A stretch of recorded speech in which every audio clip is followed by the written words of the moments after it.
Chapter 8. The Stuff of Legends. Her mount was no Ronihan, and the beast was frail. It stumbled under her whenever a hoof skidded on the glazed ice. She could feel its heart strain against its gaunt ribs. But as soon as she was 30 or 40 paces beyond her companions, Linden began to draw earth power from the staff, using its vitality to nurture her horse as well as to warm her numb skin, her cold, stiff limbs. Surely she would not endanger Covenant and Jeremiah now, when her mount increased the distance between them with every stride. Gradually the horse grew stronger. Its gait increased toward a gallop as she fed it with the substance of life. Then she crossed the crest of the rise, and Barrick's camp appeared like a tapestry woven of fires and tents and wagons. Picket lines and latrines, gridded pain, exhaustion, and graves.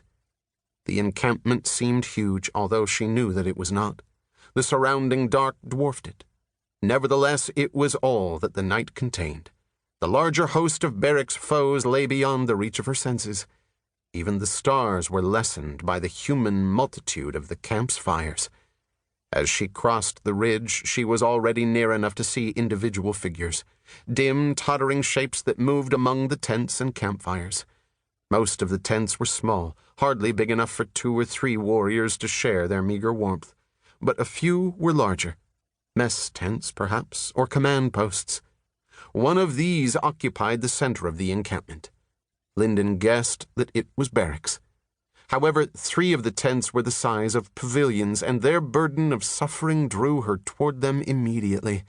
Enclosed by thick clusters of wagons, they had been erected along the northern edge of the encampment as far as possible from any attack, and they called out to every dimension of her health sense, beseeching her for succor. There the most grievously wounded of Barrick's army carried on their faint and fading struggle for life.